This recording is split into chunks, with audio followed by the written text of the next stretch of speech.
Ashamaan akkam jirtu ani barasaadha harreegaan barumsa haaraa isiniif qabadee dhiyaatee jira jechuudha. Barumsi guyyaa har'aa kun immoo kan inni irratti xiyyeeffatu namni tokko akkamittiin kallattiidhaan akka inni dubbachuu danda'u afaan Ingiliffaa fayyadamuun jajjabeessuu dandeenya kan jedhu kanan keessatti isin barsiisu ta'a jechuudha.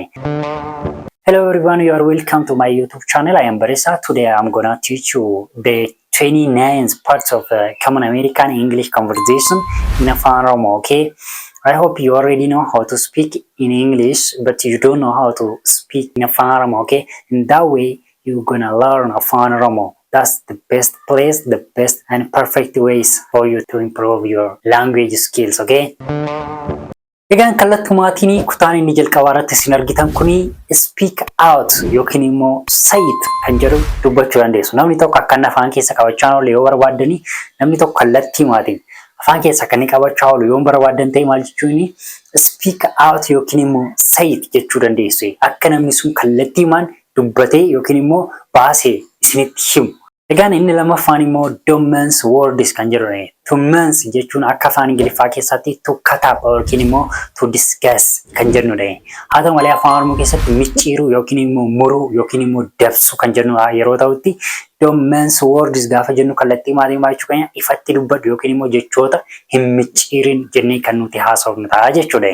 The next thing is spare nothing kan jedhu yookiin immoo spare me nothing jechuu dandeessu. Kana jechuun immoo maayilaa namoonni akka isaan of keessatti hin qusanne ifatti baasanii akka dubbatan yoo barbaadan maal jettu spare nothing or you can say spare me nothing kan jedhu sana fayyadamtanii akka namoonni baasanii dubbatan akka namoonni of keessaa baasanii wanta dubbachuu barbaadan dubbatan taasistuuni jechuudha.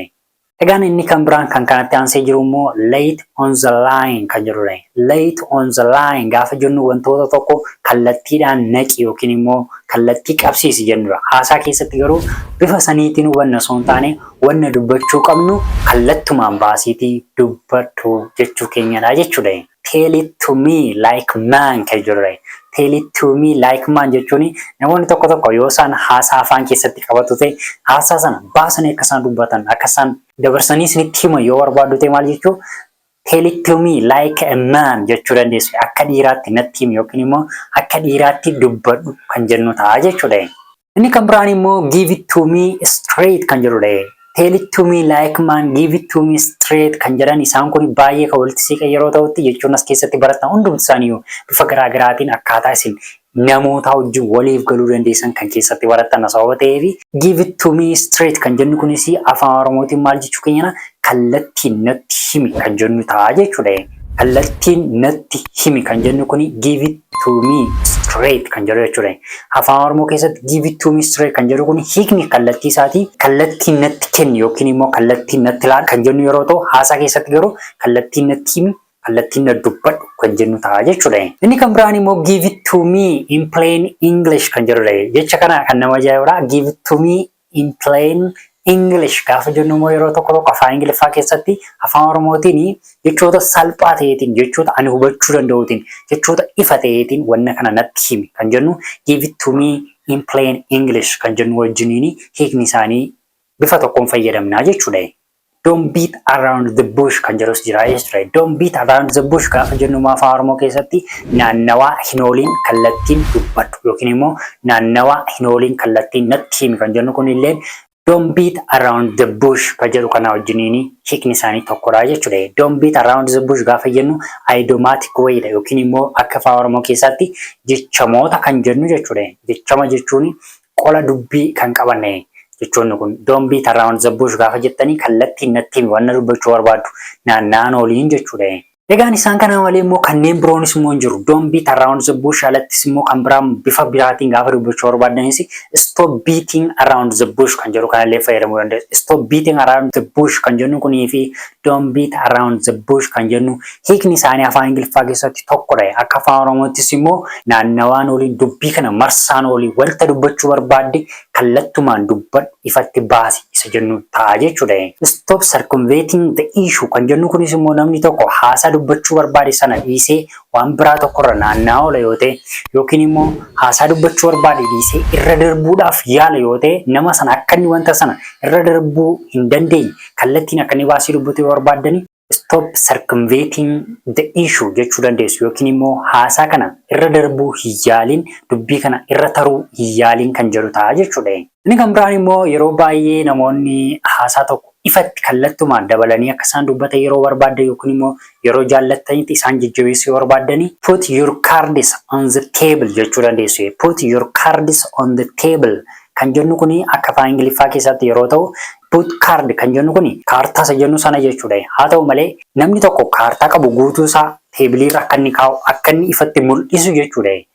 Gaafa haasaa keessatti. Haa ta'u malee akka afaan dubbii keessatti garuu put your cards on the table kan jennu kuni dubbii dubbachuu barbaaddu guutummaa isaa ifatti dubbadhu jechuudha. Waan dhoksitu tokkollee hin qabaatiin jechuu keenyadha jechuudha.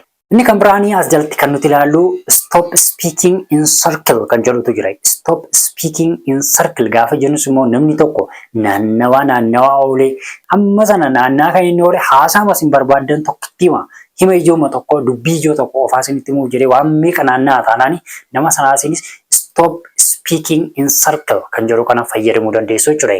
Naannawaan ooliin kallattumaan dubbadhu jettanii haasaasaa gabaabsuudhaaf jechuudha. Egaan dhumarratti kan nuti ilaallu jechoota lamaan kana wal faana ilaallee barumsa guyyaa har'aa kana hin goolabnaa jechuudha. Jechoonni lamaan kunis maalidha? Tokko what does that mean in English kan jedhu kana fudhachuu dandeessu. What does that mean in English gaafa jennu akka afaan Oromoo keessatti jechoota tokko dhageessanii kan isin beekne yookiin immoo namoonni kan isaan hubachuudhaan dandeenye yoo ta'e afaan Oromootiin maal jechuudha yookiin immoo akka afaan Ingiliffaatti kun maal jechuudha isa jedhu jechuudha. Afaan salphaa ta'e tokkootiin, afaan hubatamuu danda'u tokkootiin, afaan kallattii tokkootiin maal jechuudha isa jedhu yoo gaafachuu barbaaddanii kallattumaatiin what does that mean in English yookiin immoo what does that mean in afaan Oromoo jechuu dandeessu jechuudha. Dhumarratti egaan kan nuti ilaallee barumsa keenya guyyaa har'aa goolabnu kun maalidha?